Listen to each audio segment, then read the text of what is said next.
जय हिंद दोस्तों, छात्रों, सभी छात्र छात्राओं का स्वागत है सर्विस क्लासेज केजीजी पे। Hit the target easy to learn. एक नए अंदाज में हम लोग पढ़ने वाले हैं आपका चैप्टर 6। चैप्टर का नाम है इकाई 6 पढ़ने वाले हैं, जिसका नाम है आपका क्या चीज, शहरीकरण एवं शहरी जीवन। हम वीडियो रिकॉर्ड कर रहे हैं और इसको क्या करेंगे, अपलोड करेंगे, बिकॉज इंटरनेट का इशू चल रहा है। तो जो भी बच्चे लाइव देखना चाहते थे उनसे क्षमा है, वो लोग लाइव नहीं देख सकते। रिकॉर्डेड वीडियो उनके लिए अवेलेबल कराया जाएगा। मैं रिकॉर्ड कर रहा हूँ, बहुत जल्द आप लोगों को अपलोड कर दूंगा। ठीक है। शहरीकरण का क्या अर्थ है? तो सबसे पहले तो पता है आपको कि आदिम काल में मनुष्य जो है वो कहाँ रहते थे, कबीलाओं में रहते थे। और हम लोग कबीला से फिर क्या हुआ कि हम लोग धीरे धीरे जब समूह में आदि मानव से कबीला में आया और फिर कबीला से गांव का निर्माण हुआ, और गांव में जब सुविधाएं बढ़ी, व्यापार बढ़ा, व्यवसाय बढ़ा, तो शहरीकरण आया। और शहरीकरण किसे कहते? तो जहां का लगभग 70% आबादी का हो, कृषि कार्य से अलग हो, उसे शहर कहते हैं। ये नहीं कि अगर कोई गांव है और वहाँ सारी सुविधाएं अवेलेबल है, लेकिन गांव में क्या है, लोग खेती ही कर रहे हैं, तो वैसे वैसे क्षेत्र को आप शहर नहीं कह सकते। शहर कहलाने के लिए गाँव में या शहरों में बहुत ज्यादा आबादी को, लगभग सब 70% आबादी को कृषि कार्य से अलग जीवन यापन करना पड़ेगा। ओके, ये बहुत इंपॉर्टेंट है। ओके, अब हम लोग चैप्टर स्टार्ट कर रहे हैं। जो भी हमारे बच्चे हैं उनसे वो बाद में इसको देखेंगे तो वीडियो को लाइक कर देंगे, अपने दोस्तों के साथ शेयर कर देंगे, जो भी क्लास 10 के उनके छात्र मित्रगण हैं। और वीडियो कैसा लगा इसको कमेंट बॉक्स में कमेंट भी करेंगे। शहरीकरण का क्या अर्थ है साथियों? तो शहरीकरण का अर्थ समझते हैं, किसी गांव का शहर या कस्बे के रूप में विकसित होने की प्रक्रिया। किसी गांव या कस्बे को क्या है, शहर में विकसित होने की प्रक्रिया ही क्या कहलाती है? शहरीकरण कहलाती है। गांव की आबादी कम होती है, नगर की ज्यादा। गांव में खेती और पशुपालन मुख्य आजीविका। अभी पता है, गांव में खेती और पशुपालन मुख्य आजीविका है। शहर में व्यापार और उत्पादन। गांव में प्राकृतिक वातावरण है स्वच्छ, शहर में प्रदूषित। देखिए, गांव और शहर में अंतर पूछे तो ही अंतर बताना है कि गांव में प्राकृतिक वातावरण है, शहर प्रदूषित है। शिक्षा, यातायात, स्वास्थ्य सुविधाएं आदि शहर में अधिक उन्नत होती है। गांव में शहरों का विकास एक बृहद प्रक्रिया है, और गांव से शहरों का विकास एक बृहद प्रक्रिया है, जिसमें क्या होते हैं, लगभग हजारों साल या 100 साल लग जाते हैं, शताब्दियों तक फैली है। समाज शास्त्र के अनुसार नगरीय जीवन तथा आधुनिकता एक दूसरे के क्या है, पूरक है। नगरीय जीवन एवं आधुनिकता क्या है, एक दूसरे का पूरक। शहर को आधुनिक व्यक्ति का प्रभाव क्षेत्र माना जाता है। शहर को किसका मतलब शहर में ऐसा सोचा जाता है कि शहर में रहने वाले लोग क्या है, आधुनिक हैं, उनका सोच क्या है, आधुनिक है। शहर व्यक्ति को संतुष्ट करने के लिए अंतहीन संभावनाएं प्रदान करता है। मतलब व्यक्ति का जो भी इच्छाएं होगा उसको क्या होगा, आधुनिक काल से पूर्व व्यापार एवं धर्म शहरों के की स्थापना के महत्वपूर्ण आधार थे। ऐसे हुए क्षेत्र जो मुख्य व्यापार मार्ग अथवा पतन और बंदरगाह के किनारे बसे थे। कुछ ऐसे क्षेत्र जो धार्मिक स्थल के रूप में भारी संख्या में भक्तों से पटे पड़े थे, ऐसे क्षेत्रों में क्या हुआ, ऐसे क्षेत्रों में शहरों का विकास आसानी से हो गया। आकर्षित ये धार्मिक स्थल नए नगर अर्थव्यवस्था को सुदृढ़ करते थे, क्योंकि धार्मिक नगर में भी तो बहुत सारे, जैसे कि आपको पता है कि पुरी हो गया, उसके बाद आपका क्या है, वाराणसी हो गया। ये सभी शहर इसलिए विकसित कर पाए क्योंकि यहाँ क्या था, धार्मिक। देवघर हो गया। तो मध्यकालीन सामांती सामाजिक संरचना एवं मध्यकालीन जीवन मूल्य 13वीं शताब्दी। बच्चे को पता होगा 13वीं शताब्दी का मतलब क्या है, 1200 से लेकर 1201 से लेकर 1300 तक के काल को क्या कहते हैं, 13वीं शताब्दी। तो अपने शिखर पर थे। कई प्रतिरोध के पश्चात यह व्यवस्था लगभग 16वीं शताब्दी तक बनी रही। मतलब प्रतिरोध जारी रहा, लेकिन व्यवस्थाएं कब तक बनी रही, 16वीं शताब्दी तक। तो वही 1501 से लेकर 1600 तक क्या रहा, बना रहा। ठीक। इस व्यवस्था ने नई एवं बाह्य शक्तियों को जो इसे परिवर्तित करना चाहती थी यथासंभव नियंत्रित रखा, रोका और अपने में समाहित किया। अंततः एक नई सामाजिक एवं राजनीतिक संरचनाएं विकसित हुई जो अपनी परंपराओं एवं स्वरूप के लिए प्राचीन परिपाटी के प्रति ऋणी थी। ऋणी तो थी, किंतु नवीन राजनीतिक एवं आर्थिक अवधारणाओं को स्वीकार करती थी, जो अधिक लौकिक एवं जिज्ञासु प्रवृत्ति से प्रेरित था। लौकिक और जिज्ञासु प्रवृत्ति से। तो ये क्या था, ये सभी पुरानी परंपराओं के प्रति ऋणी तो थी, किंतु नवीन, मतलब ऐसा नहीं है कि हम लोग पुराने संस्कृति को छोड़ रहे हैं, लेकिन अभी नया जो विज्ञान और प्रौद्योगिकी का विकास हो रहा है उसको भी अपनाया जा रहा था। इस पृष्ठभूमि में शहरी जीवन का पुनः उदय हुआ। कालांतर में ऐसे शहरों का विस्तार हुआ जिसमें भव्य पाराकोट, पाराकोट का मतलब क्या है, बड़े बड़े महल, का निर्माण हुआ। ये शहर तथा इनके व्याप्त उद्यमी नागरिक भविष्य, देखिए, भविष्य के दृष्टिगोचर एवं अग्रदूत थे। क्या थे? भविष्य के लिए दृष्टिगोचर एवं अग्रदूत। अग्रदूत का मतलब क्या होता है? आगे से। जैसे हनुमान जी क्या थे? भगवान राम की सेना में अग्रदूत का काम कर रहे थे, आगे से गए और माता सीता का खबर लेकर आए। ये शहर नए राजमार्गों से जोड़े गए तथा इनके बीच सड़क एवं जलमार्ग द्वारा व्यापार होने लगा। शहरीकरण की प्रक्रिया बहुत लंबी रही, लेकिन आधुनिक शहर के उदय का इतिहास लगभग 200 वर्ष पुराना है। आधुनिक शहर के इतिहास क्या है? लगभग 200 वर्ष पुराना है। इन ऐतिहासिक प्रक्रियाओं ने आधुनिक शहरों की स्थापना में निर्णायक भूमिका निभाई। पहला औद्योगिकरण, दूसरा पूंजीवाद, तीसरा उदय, चौथा उदय, दूसरे विश्व के विशाल भूभाग पर औपनिवेशिक शासन की स्थापना और तीसरा लोकतांत्रिक आदर्शों का क्या है? विकास है। मतलब इन सबों से क्या हुआ? शहरों का विकास संभव हुआ। इस तरह ग्रामीण एवं सामंती व्यवस्था से हटकर एक प्रगतिशील शहरी व्यवस्था की ओर बढ़ने की प्रवृत्ति बढ़ी। मतलब ग्रामीण, ग्रामीण मतलब गांव में, और सामंती का मतलब कल भी समझाए थे, जैसे ये छोटा सा क्षेत्र है, यहाँ कोई और राजा, यहाँ कोई और राजा, यहाँ कोई और राजा, मतलब एक केंद्रीयकृत शासन का ना होना ही क्या कहलाता है? सामंती व्यवस्था कहलाता है। ओके। एक प्रगतिशील शहरी व्यवस्था की ओर बढ़ने की प्रवृत्ति बढ़ी। अतः नगरवाद जन समूह के एक बड़े भाग जीवन पद्धति के रूप में क्या हुआ? आधुनिक घटना है। एक अस्थायी सामाजिक जीवन की शुरुआत गांव से हुई। कहां से हुई? अस्थायी सामाजिक जीवन की शुरुआत गांव से, क्योंकि पहले गांव से पहले हम लोग क्या थे? हम लोग थे गांव से पहले आदिवासी। ओके। और फिर गांव के बाद, आदिवासी के बाद हम लोग क्या बने? कबीले में रहने लगे, कबीले में। और फिर कबीला क्या हुआ? गांव में परिवर्तित हो गया। गांव में परिवर्तित होने में मेन मदद कौन किया? खेती, कृषि। कृषि कार्य जब स्टार्ट हो गया तो हम लोगों को भोजन के लिए भटकना नहीं पड़ा, और हम लोग क्या हुए? गांव में निवेश कर। एक अस्थायी सामाजिक जीवन की शुरुआत गांव से हुई। इस संक्रमण की प्रक्रिया में जहां खानाबदोश जीवन की पद्धति थी, जिसकी विशेषता शिकार करना, भोजन संकलन तथा अस्थायी कृषि पर आधारित थी, उसके स्थान पर स्थानीय कृषि को क्या किया गया? प्रारंभ किया गया। भूमि निवेश तथा तकनीकी खोजों ने कृषि में अतिरिक्त उत्पादन की संभावनाओं को जन्म दिया, जो उसके सामाजिक अस्तित्व के लिए क्या था? अभिप्राय था। अतः अस्थायी कृषि के प्रभाव से संपत्ति का जवाब संभव हुआ, जिसके कारण सामाजिक विषमताएं भी क्या हुई? आई। सामाजिक विषमता कैसे आई? मान लीजिए इतना खेत है तो इसमें कोई एक आदमी इतना खेती कर रहा है और एक इतना खेती कर रहा है। ये धीरे धीरे क्या हो गया? राजा हो गया। और ये धीरे धीरे क्या हो गया? गरीब हो गया। और गरीब हो गया तो इसका क्या हुआ? शोषण स्टार्ट हो जाएगा। ठीक है। अत्यधिक उच्च उच्च श्रम विभाजन ने व्यवसायिक विशिष्टता की आवश्यकता को जन्म दिया। इन परिवर्तनों के आधार पर ग्रामीण जीवन के उद्भव को एक आधार मिला है, जहां लोगों का निवास एक विशिष्ट प्रकार के सामाजिक संगठन पर आधारित था। आर्थिक तथा सामाजिक प्रशासनिक संदर्भ में ग्रामीण तथा नगरीय व्यवस्था के दो मुख्य आधार हैं: जनसंख्या का घनत्व तथा कृषि आधारित आर्थिक क्रियाओं का अनुपात। अतः शहरों तथा नगरों में जनसंख्या का घनत्व क्या है? अधिक। शहरों और नगरों में क्या है? जनसंख्या का घनत्व अधिक है। और घनत्व क्या होता है? 1000 वर्ग किलोमीटर में रहने वाले लोगों की संख्या क्या कहलाता है? जनसंख्या घनत्व। अथवा प्रति इकाई क्षेत्र में लोगों की संख्या की दृष्टि से वो छोटे होते हैं। शहरों तथा नगरों से गांव को उनके अन्य आर्थिक प्रारूप में कृषि जन्य क्रियाकलापों एवं एक बड़े भाग के आधार पर भी अलग किया जाता है। दूसरे शब्दों में गांव की आबादी का एक बड़ा हिस्सा कृषि संबंधी व्यवसाय में जुड़ा होता है।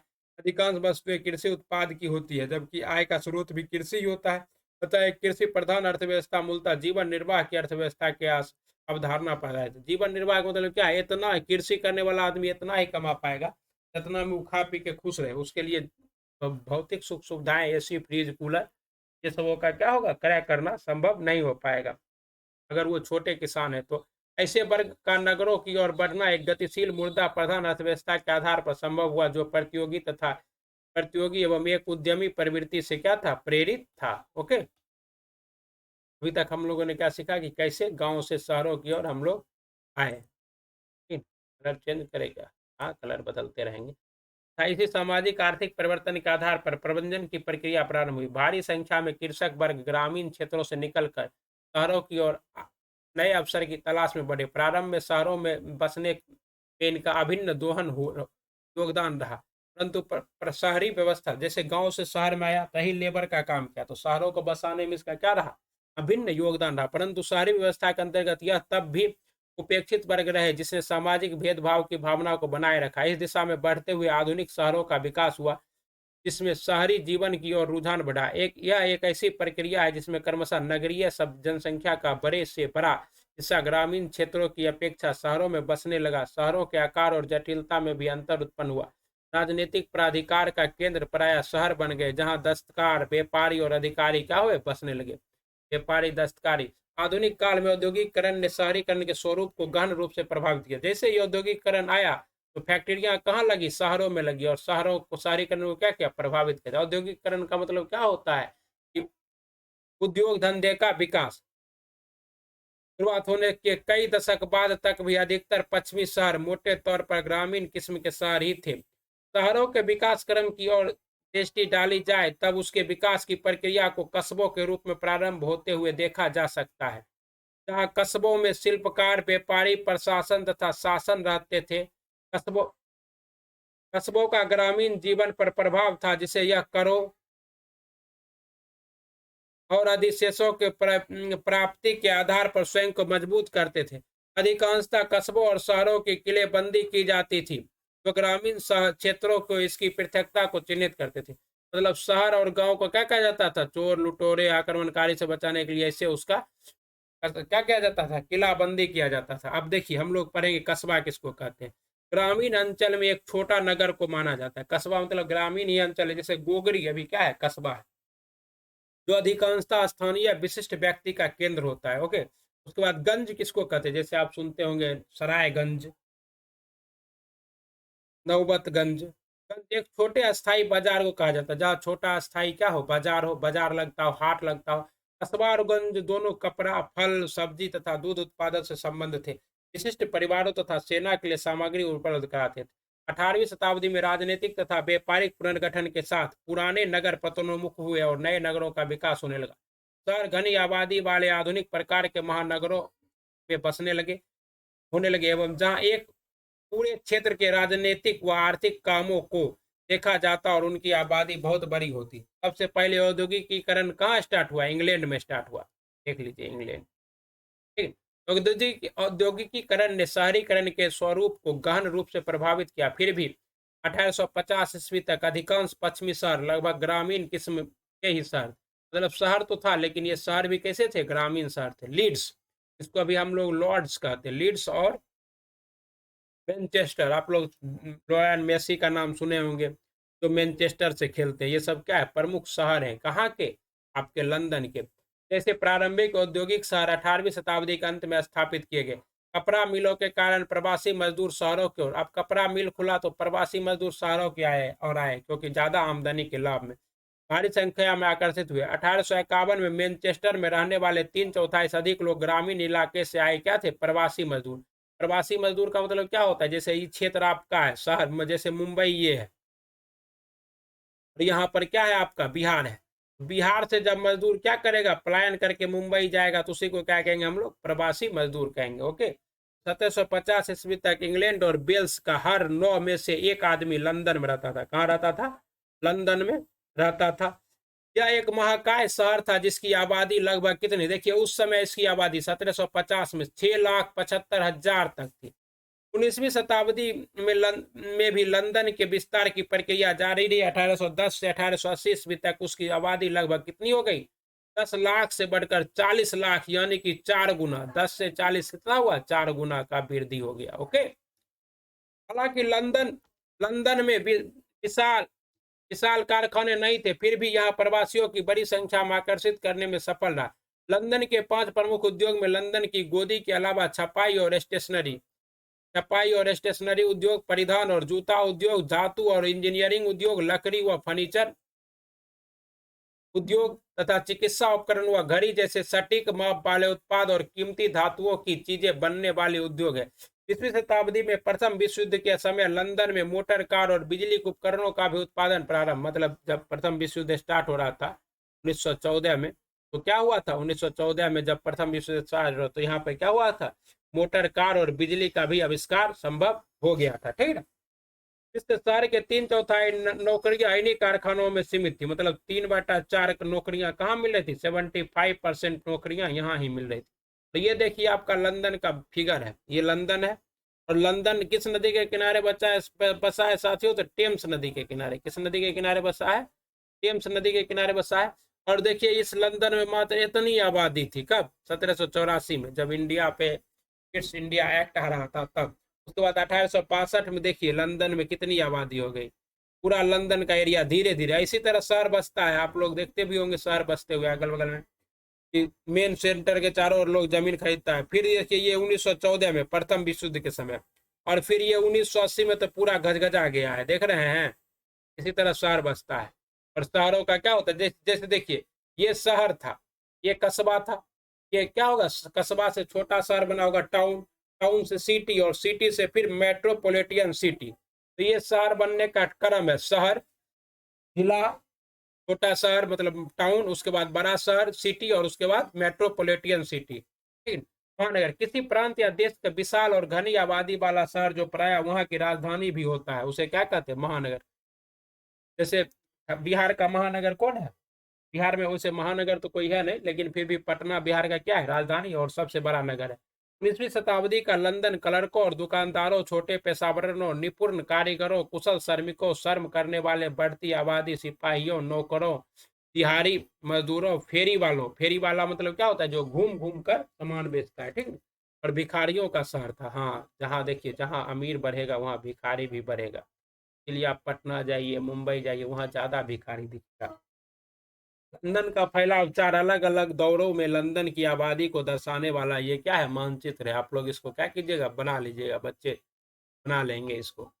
शहरों की ओर बढ़ते रुझान ने लंदन जैसे पुराने शहर के स्वरूप को भी बदल दिया, क्योंकि यह शहर प्रवासियों का शहर बनता जा रहा था। प्रवासियों मतलब क्या है? बाहरियों का। ठीक है? जिसके पास शहर में अपना घर मकान ना हो उसे प्रवासी कहते। अतः इन घनी आबादी वाले शहरों में नवंतुकों के लिए, नवंतुकों मतलब क्या होता है? नए लोगों के लिए। जैसे कहता है ना कि मेरे घर में क्या है? नवंतुक मेहमान आया है।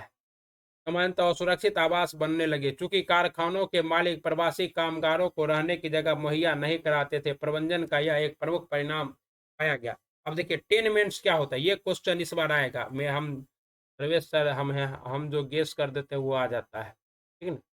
ये हम गेस कर दिए आपके लिए। टेनमेंट्स इस बार आएगा। टेनमेंट्स किसे कहते हैं? काम चलाऊ। और आप लोग को कल याद करके आना है, जो भी हमारे ऑफलाइन के छात्र हैं। काम चलाऊ और अक्सर बेहिसाब भीड़ वाले अपार्टमेंट या मकान क्या कहलाते हैं? टेनमेंट्स। मतलब एक ही मकान, ऐसे मकान है, मान लीजिए ऐसे एक तल्ला यहाँ है, फिर यहाँ बेड लगा दिए, फिर यहाँ लगा दिए, और इसी में क्या है? तो ऐसे मकान जैसे बड़े गरीब, इसको आप लोग झुग्गी झोपड़ी कहते हैं, बड़े शहरों में गरीब इलाकों में अधिक पाए जाते थे। स्टोर्ज होम, अजनबियों का घर, ये क्या है? स्ट्रेंजर्स होम है। स्ट्रेंजर्स होम का मतलब क्या है? अजनबी लोग। जो भी अजनबी लोग आते थे वो यहाँ बसते थे, अजनबियों का घर। तो ये आपको याद करना है, क्या चीज? ये टेनमेंट्स। बस यहाँ से क्वेश्चन आएगा ही आएगा। जो हम बता रहे हैं वो करना है आप लोगों को ईमानदारी के साथ। टेनमेंट्स, ओके। और ये आपका डिफिनेशन है टेनमेंट्स, ओके। बहुत सारे शहरों में खैराती संस्थाओं और स्थानीय शासन की ओर से जोड़े जारों में रैन बसेरे, और रैन बसेरा किसको कहते हैं? जैसे वहाँ पे लोग बस रैन बसेरों अजनबी घरों की व्यवस्था की जाती थी। गरीब व्यक्ति भोजन, गर्माहट और आसरा की आशा में इन स्थानों पर बड़ी संख्या में एकत्रित होते थे। ये रैन बसेरा वाला कॉन्सेप्ट यहीं से आया था, क्योंकि वहां तो बहुत ठंडा पड़ता है, तो वहाँ रैन बसेरा नहीं रहेगा, और लंदन की बारिश कभी भी आ जाती है, ठीक। लंदन अगर एक और मनीषियों और धनी लोगों का शहर था, तो दूसरी और सत्य यह भी था कि अवसर अवसर केवल व्यक्तियों को ही प्राप्त थे जो सामाजिक और आर्थिक विशेषाधिकार प्राप्त अल्पसंख्यक वर्ग थे। पूर्ण रूप से उन्मुक्त या असंतुष्ट जीवन जी सकते थे, क्योंकि अधिकतर व्यक्ति को शहर में रहते थे बाध्यताओं में ही सीमित थे तथा उन्हें सापेक्षिक स्वतंत्रता प्राप्त नहीं थी। अतः शहर का जीवन परस्पर विरोधी छवियों और अनुभवों को जन्म दे रहा था। अगर एक और संपन्नता थी तो दूसरी ओर गरीबी, और क्या था? एक तरफ बाय चमक दमक थी तो दूसरी ओर धूल और मिट्टी। आप लोग किसी भी शहर में देखे होंगे, एक और क्या होगा? चमक दमक होगा, खूब अमीरी होगा, और एक तरफ क्या होगा? पूरा गरीबी होगा, ठीक है ना। धूल मिट्टी होगा, झुग्गी झोपड़ी होगा, बड़े सब महल होंगे, ठीक है। अंधकार एक और अवसर थे तो दूसरी ओर निराशा। एक और क्या था? अवसर था, और दूसरी ओर क्या था? निराशा, ठीक है। जैसे जैसे लंदन विकसित हुआ वैसे ही कुछ नकारात्मक प्रवृत्तियों में भी वृद्धि हुई, जैसे जो अपराधों में वृद्धि हुई, जिससे सामाजिक नैतिक मूल्यों का पतन हुआ। डेविड थॉमसन के अनुसार इन औद्योगिकीकरण का सबसे बड़ा प्रभाव सामाजिक नैतिक मूल्यों में बदलाव। पहले लोग क्या करता था, अगल बगल में किसी को चोट लगा तो हॉस्पिटल पहुंचाता था, आज क्या है, वीडियो बनाता है, आप लोग भी देखते होंगे। यही सब क्या है। एक बार छोटा सा कहानी है, एक बार हमारे देश के प्रथम प्रधानमंत्री जवाहरलाल नेहरू टर्की गए थे, टर्की जिसको आप लोग हिंदी में तुर्की कहते हैं। और वहां जाकर उन्होंने क्या किया कि भाषण दिया, बोला हम बांध बना रहे हैं, हम इंफ्रास्ट्रक्चर बना रहे हैं, हम ये बना रहे हैं, वो बना रहे हैं, फलाना ढेंगाना। तो उस समय तुर्की के राष्ट्रपति थे कमाल पाशा, वो आए और उन्होंने कहा कि मिस्टर प्राइम मिनिस्टर, आप तो ये सब तो आप कंस्ट्रक्शन कर रहे हैं, ये सब तो इंजीनियर सिविल इंजीनियरों का काम है, आप क्या कर रहे हैं? मैं तो अपने देश में क्या कर रहा हूँ, टर्की राष्ट्रवाद को पैदा कर रहा हूँ। यही है, अभी भारत में क्या है, लोग अब असंवेदनशील ज्यादा हो गए। 1870 के दशक में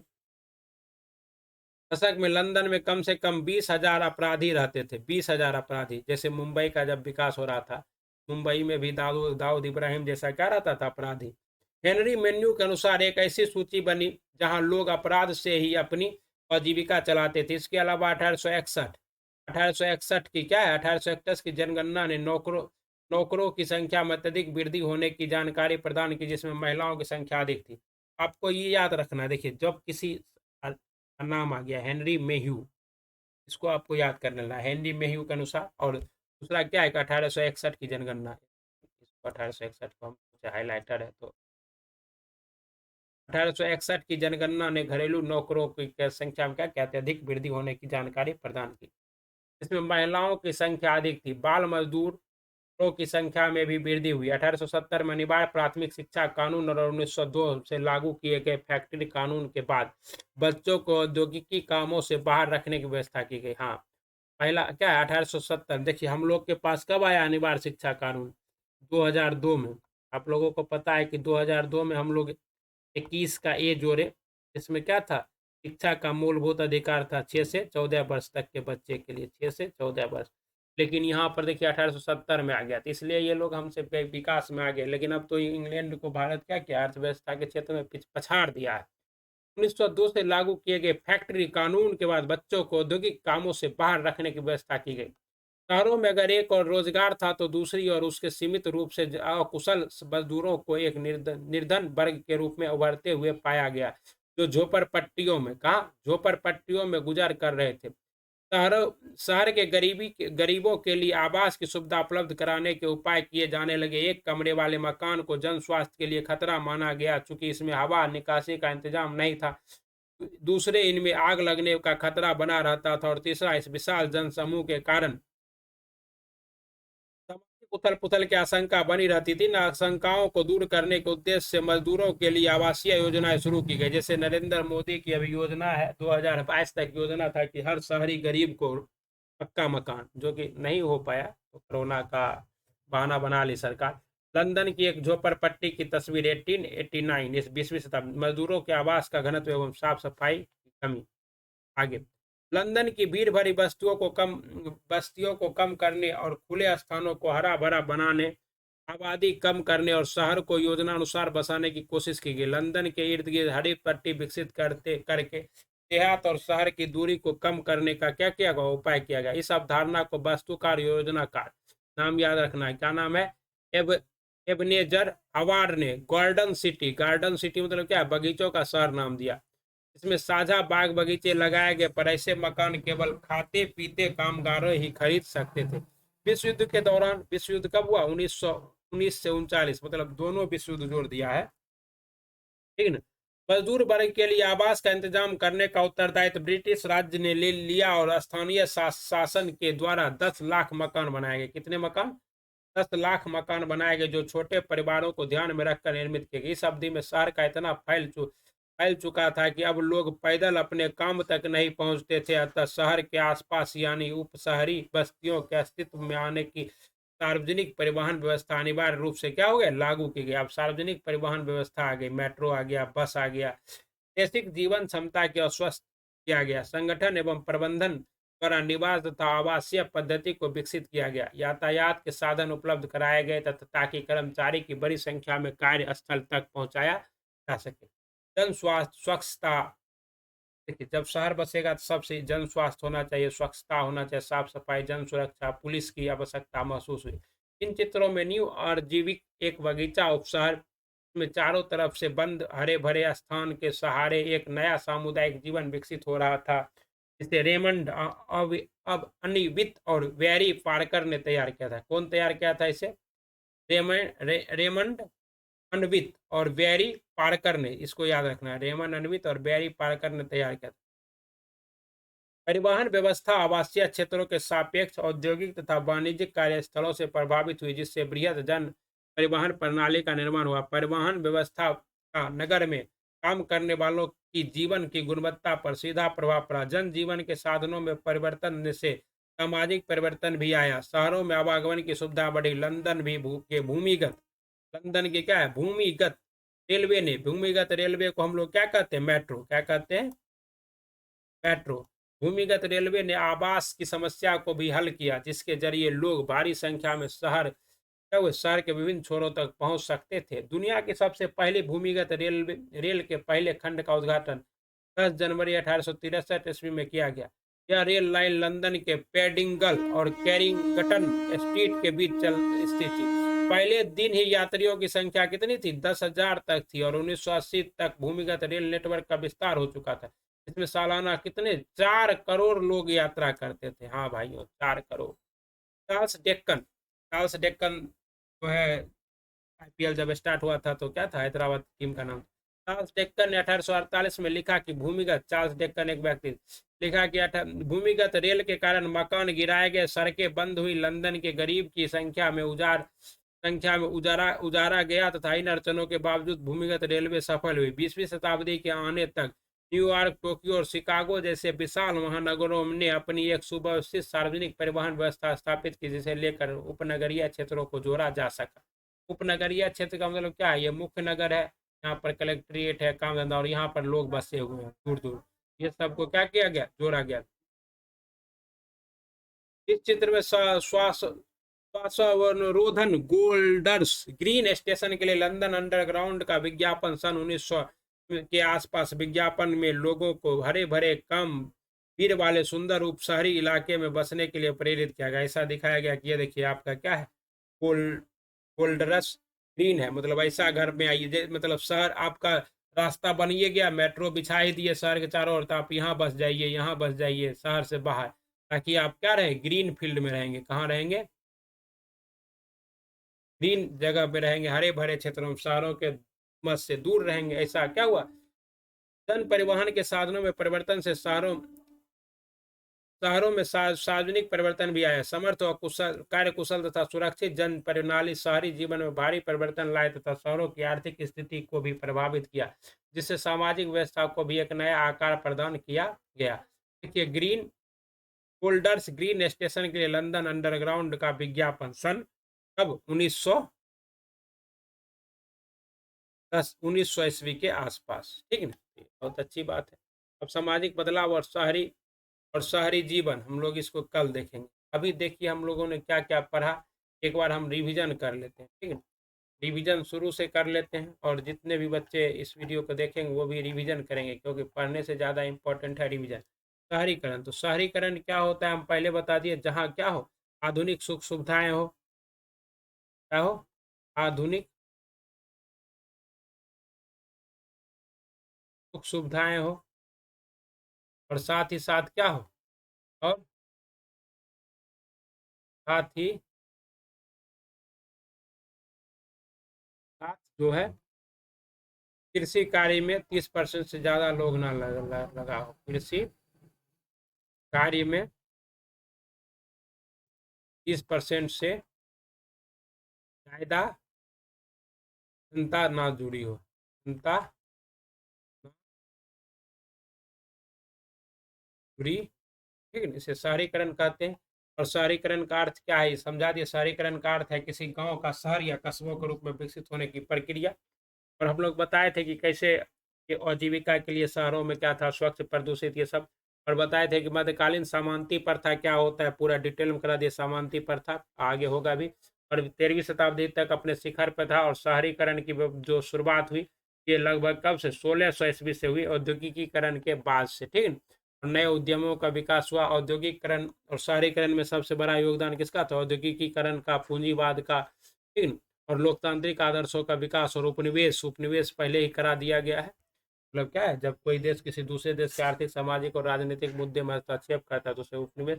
और ये देखिए आपका सामंत है, एक सामंत, दो सामंत, तीन सामंत, तो ये सभी सामंत छोटे छोटे राज्यों के राजाओं को क्या कहते थे, सामंत कहते थे, ठीक। उसके बाद आगे देखिए भोजन। और जब शहरों में लोग क्या हुए, पलायन करके, पहले हम लोग आदिवासी थे, फिर हम लोग कबीला में आए, और फिर गांव में, और फिर क्या हुआ, खेती किया, और फिर कृषि से गांव का विकास हुआ, और फिर गांव से शहर, गांव से क्या बना, गांव से बना आपका कस्बा, कस्बा, और कस्बा से क्या बना, छोटे शहर, शहर से क्या बना, सिटी, बड़े शहर, और बड़े शहर से बना महानगर। क्या बना, महानगर। तो ये क्या है आपका कर्म है, ठीक। अब जीवन निर्वाह का मतलब क्या है, इतना कमाना जिससे सिर्फ जीवन के बहुत आधारभूत आवश्यकताओं की पूर्ति हो सकी, रोटी, कपड़ा, मकान, शिक्षा और स्वास्थ्य, उसे क्या कहते हैं, जीवन निर्वाह कहते हैं, ठीक। और राजनीतिक पदाधिकारी केंद्र बनाया गया शहरों में, और शहरों में क्या हुए, दस्तकार, व्यापारी, मतलब राजनीति का भी मुख्य केंद्र क्या बन गया, शहर बन गया। औद्योगिकरण ने शहरीकरण के रूप को गहन रूप से प्रभावित किया था, ठीक। कस्बे और कस्बा क्या है, तो इसका इसका क्या करना है, आप लोगों को डिफिनेशन याद करना है। ग्रामीण अंचल में एक छोटे नगर को माना जाता है जो अधिकांशतः शहर, स्थानीय विशिष्ट व्यक्ति का केंद्र होता है। गंज भी बता दिए। और इंग्लैंड में शहरीकरण की शुरुआत कब हुई, और इंग्लैंड औद्योगिकरण शहरीकरण गहन रूप से, और लीड्स और मैनचेस्टर जो इंग्लैंड का सबसे शुरुआती शहर था, वहाँ क्या हुआ, शहरीकरण स्टार्ट हुआ। और उसके बाद प्रवासी मजदूर क्या है बता दिए हैं, आप लोग इसको लिख लीजिएगा कि प्रवासी मजदूर किसको कहते हैं। ये भी बताया कि आपका टेम्स नदी के किनारे लंदन बसा हुआ है, और कैसे कैसे लंदन का जो विभिन्न चरणों में विकास हो रहा है, देखिए 1784, 1862, 1914, और फिर 1700। और ये भी बताए थे कि प्रथम विश्व युद्ध के समय छपाई और स्टेशनरी उद्योग, परिधान और जूता उद्योग, और धातु और इंजीनियरिंग उद्योग का क्या हुआ, भारी रूप से विकास हुआ। और 75% जनता जो थे, मजदूर जो था, इसी में काम कर रहा था, ठीक। और भिखारियों का भी क्या हुआ शहरों में, और नवागंतुक मतलब क्या होता है, और टेनमेंट्स तो इस बार के लिए हॉट टॉपिक है कि 2 नंबर में आएगा ही आएगा, ठीक है। ये सब करना। और स्ट्रेंजर होम क्या होता है, तो अजनबियों का घर, मतलब जहाँ क्या होते हैं, कोई भी एक दूसरे को पहचानता नहीं है लेकिन सभी मिलजुल कर रहते हैं, उसी को क्या कहते हैं हम लोग, स्ट्रेंजर्स होम कहते हैं, ओके। रैन बसेरे एक अतिरिक्त। और सत्य यह थी कि अल्पसंख्यक वर्ग के जो पूर्ण रूप से उन्मुक्त तथा संतुष्ट जीवन जी सकते थे। और शहरों में भी दो तरह का व्यवस्था बन गया था, एक तरफ क्या थी, अवसर थे, तो दूसरी तरफ निराशा। एक तरफ साफ सफाई, बिजली का चकाचौंध था, दूसरी तरफ क्या था, धूल मिट्टी, ओके। ये सब कराए हुए ना। और 1870 के दशक में लंदन में कम से कम 20,000 अपराधी थे। ये कौन कहा था, तो हेनरी मेन्यू ने कहा था। कौन कहा था, हेनरी मेन्यू। तो इसको आपको याद रखना है, ठीक है। 1861 को याद रखना है। जनगणना में क्या हुआ था, घरेलू नौकरों की संख्या अत्यधिक हुई थी। और 1870 में ये मोस्ट इंपॉर्टेंट क्वेश्चन आएगा कि 1870 में अनिवार्य प्राथमिक शिक्षा कानून लंदन में कब लागू हुआ था, तो 1870 में। और 1902 ईस्वी में क्या लागू किया गया, तो फैक्ट्री एक्ट लागू किया गया, जिसके तहत छोटे बच्चों को फैक्ट्री में काम करने से रोका गया। और भारत में ये कब आया था शिक्षा कानून, तो 2002 में, ओके। झोपड़पट्टियाँ क्या होती है, और ये झोपड़पट्टियाँ का चित्र है, देख लीजिए, ठीक है। और ये कब का झोपड़पट्टी है, तो 1889 का है, ठीक है ना। 20वीं शताब्दी में मजदूरों का आवास का घर, ओके। उसके बाद एबनेजर हवार्ड और गार्डन सिटी ने क्या कहा था, इसे बगीचों का शहर कहा था। बगीचा मतलब क्या है कि सभी तरह के लोग यहाँ पर निवास कर रहे थे, अमीर गरीब सभी, तो इसलिए, ठीक है। तो उसके बाद क्या था, अनिवार्य व्यवस्था लागू कर दी गई, सार्वजनिक परिवहन की अनिवार्य व्यवस्था लागू की गई, और मेट्रो व्यवस्था। और क्यों लागू किया गया, क्योंकि शहरों के चारों ओर उपनगर का विकास हो रहा था, ठीक है। और फिर क्या हुआ, जन स्वास्थ्य जागरूक, स्वच्छता और सुरक्षा, पुलिस, ये सब की व्यवस्था कहाँ की गई, शहरों में की गई। बाद रेमंड और अविनीत और वेरी पार्कर ने क्या किया था, शहरों के सामुदायिक जीवन विकसित, जिसे क्या क्या था, इसने तैयार किया था, आर्किटेक्चर था ये लोग, और यही लोग शहरों के विकास का। लंदन में भूमिगत रेलवे का निर्माण हुआ सबसे पहले, और जिसको हम लोग क्या कहते हैं, मेट्रो कहते हैं, ठीक है। जिससे क्या हुआ, और 10 जनवरी 1863 ईस्वी को किया गया। ये तो कब दुनिया का पहला मेट्रो रेल कब चला साथियों? 10 जनवरी 1863 को। कब चला? 10 जनवरी 1863 को चला। ठीक ना, इसको भी याद रखना है।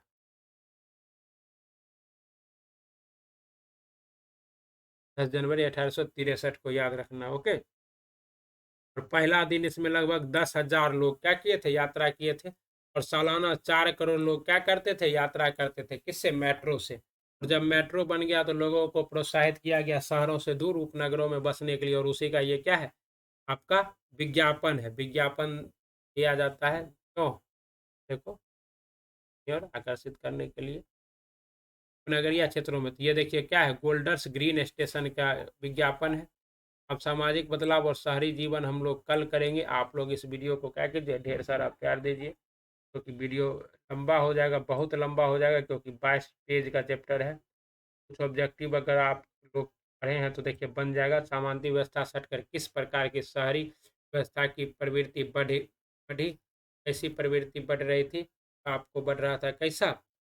प्रगतिशील प्रवृत्ति। ओके, प्रगतिशील प्रवृत्ति बढ़ रही थी। शहर को आधुनिक व्यक्ति का किस प्रकार का क्षेत्र माना जाता है? तो आधुनिक व्यक्ति का क्या कहा जाता है? विस्तृत क्षेत्र माना जाता है।